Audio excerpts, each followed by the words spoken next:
શું તમે ક્યારે વિચાર્યું છે કે તમારા મનની અંદર કેટલી અદ્ભુત શક્તિ છુપાયેલી છે? આજના વ્યસ્ત જીવનમાં આપણું મન સતત વિચારો, ચિંતા અને ડર વચ્ચે દોડતું રહે છે. સ્વામી વિવેકાનંદ કહે છે કે ધ્યાન એ મનને શાંત કરવાની સાથે સાથે પોતાની અંદરની અનંત શક્તિને ઓળખવાની ચાવી છે. નમસ્કાર મિત્રો, વીડી ગુજરાતીમાં આપનું સ્વાગત છે. આજે આપણે સમજવાના છીએ પુસ્તક મેડિટેશન એન્ડ ઇટ્સ મેથડ્સનો સરળ અને પ્રેરણાદાયી સારાંશ. સ્વામી વિવેકાનંદના મતે ધ્યાન માત્ર આંખો બંધ કરીને બેસવાનું નામ નથી. ધ્યાન એ મનને નિયંત્રિત કરવાની, અંદરની શક્તિને જગાડવાની અને આત્મ સાક્ષાત્કાર તરફ આગળ વધવાની એક મહાન પ્રક્રિયા છે. આ પુસ્તકમાં સ્વામીજી સમજાવે છે કે મન માણસનું સૌથી મોટું સાધન પણ છે અને સૌથી મોટો અવરોધ પણ છે. જો મન અશાંત હોય તો માણસ બહારથી સફળ હોવા છતાં અંદરથી દુઃખી રહે છે, પરંતુ જો મન શાંત અને એકાગ્ર થઈ જાય તો માણસ જીવનના દરેક ક્ષેત્રમાં પ્રગતિ કરી શકે છે. સ્વામીજી કહે છે કે ધ્યાનનો મુખ્ય હેતુ છે મનની એકાગ્ર બનાવવું. આપણા વિચારો સતત અહીંથી ત્યાં દોડતા રહે છે. ક્યારેક ભૂતકાળની ચિંતા, ક્યારેક ભવિષ્યનો ડર, ક્યારેક ઈચ્છાઓ અને ક્યારેક લાગણીઓ. ધ્યાન આ ભટકતા મનની એક દિશામાં લાવવાનું વિજ્ઞાન છે. જો તમે અમારા ચેનલ પર પહેલીવાર આવ્યા હો તો તરત જ ચેનલને સબસ્ક્રાઇબ કરો અને વિડીયોને પણ તરત જ લાઈક કરી દો. અમારું ચેનલ યુટ્યુબના શ્રેષ્ઠ ચેનલ્સમાંથી એક છે. ચાલો શરૂ કરીએ. પુસ્તકમાં ધ્યાન માટે કેટલીક મહત્વપૂર્ણ પદ્ધતિઓ જણાવવામાં આવી છે. સૌથી પહેલી પદ્ધતિ છે શાંત અને સ્થિર આસન. સ્વામીજી કહે છે કે ધ્યાન માટે શરીર સ્થિર હોવું જરૂરી છે. જ્યારે શરીર સ્થિર થાય છે ત્યારે મન પણ ધીમે ધીમે શાંત થવા લાગે છે. રોજ એક નિશ્ચિત સમય અને નિશ્ચિત જગ્યા પર ધ્યાન કરવું ખૂબ ઉપયોગી છે. બીજી પદ્ધતિ છે શ્વાસ પર ધ્યાન. શ્વાસ આપણા મન સાથે જોડાયેલો છે. જ્યારે શ્વાસ ઝડપી હોય છે ત્યારે મન પણ ચંચળ હોય છે. જ્યારે શ્વાસ ધીમો અને નિયમિત થાય છે ત્યારે મન શાંત થવા લાગે છે. તેથી ધ્યાનની શરૂઆતમાં શ્વાસને શાંત રીતે જોવું અને અનુભવવો જોઈએ. ત્રીજી પદ્ધતિ છે એક વિચાર અથવા એક પ્રતીક પર ધ્યાન. સ્વામીજી કહે છે કે શરૂઆતમાં મનને કોઈ એક વસ્તુ પર કેન્દ્રિત કરવું જોઈએ, જેમ કે ઈશ્વરનું નામ, કોઈ પવિત્ર મંત્ર, દીવાના જ્યોતનું ધ્યાન અથવા હૃદયમાં પ્રકાશની કલ્પના.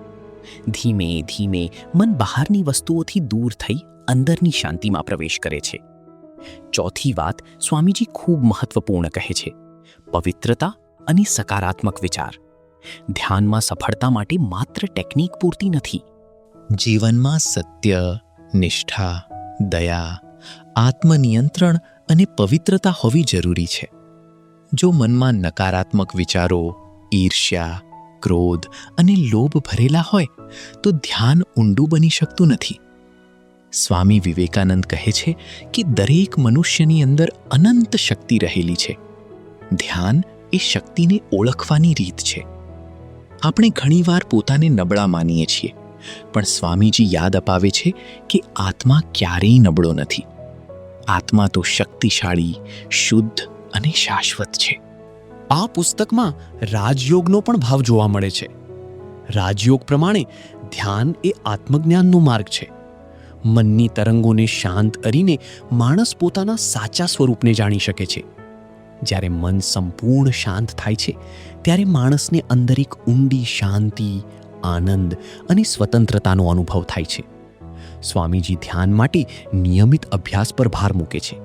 તેઓ કહે છે કે 1-2 દિવસ ધ્યાન કરવાથી પરિણામ નહીં મળે. જેમ શરીરને મજબૂત બનાવવા માટે રોજ કસરત કરવી પડે છે, તેમ મનને મજબૂત બનાવવા માટે રોજ ધ્યાન કરવું પડે છે. શરૂઆતમાં મન ભાગશે, વિચારો આવશે, કંટાળો આવશે, પણ હિંમત ન છોડવી. પુસ્તકનો એક મુખ્ય સંદેશ છે કે ધ્યાન કોઈ એક ધર્મ કે પરંપરા માટે નથી. ધ્યાન દરેક માણસ માટે છે. જે કોઈ પણ પોતાના મનને શાંત કરવા, જીવનમાં સ્પષ્ટતા લાવવા અને આધ્યાત્મિક વિકાસ કરવા માંગે છે તે ધ્યાનનો અભ્યાસ કરી શકે છે. સ્વામી વિવેકાનંદના મતે ધ્યાન આપણને બહારની દુનિયાથી ભાગવા માટે નથી શીખવતું, પરંતુ જીવનને વધુ શક્તિશાળી રીતે જીવવા માટે તૈયાર કરે છે. ધ્યાનથી માણસમાં આત્મવિશ્વાસ, શાંતિ, એકાગ્રતા અને કરુણા વધે છે. અંતમાં મેડિટેશન એન્ડ ઇટ્સ મેથડ્સ આપણને શીખવે છે કે સાચી શાંતિ બહારની વસ્તુઓમાં નથી, પરંતુ આપણા પોતાના અંતરમાં છે. ધ્યાન એ અંતરની યાત્રા છે, જ્યાં માણસ પોતાને ઓળખે છે, પોતાની અંદરની શક્તિને જગાડે છે અને જીવનને વધુ અર્થપૂર્ણ બનાવે છે.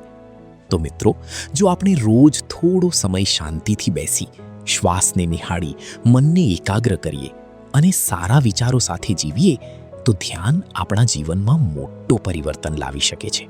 તો વિડીયોને લાઈક કરો અને આવી જ વિશ્વની બેસ્ટ પુસ્તકોની ગુજરાતી સમરીઝ જોવા માટે ચેનલને સબસ્ક્રાઇબ કરો. ફરી મળીશું આગામી એક શાનદાર પુસ્તક સાથે. ધન્યવાદ. ગુજરાતીઓ વડે, ગુજરાતીઓ થકી, ગુજરાતીઓ માટે. વીડી ગુજરાતી.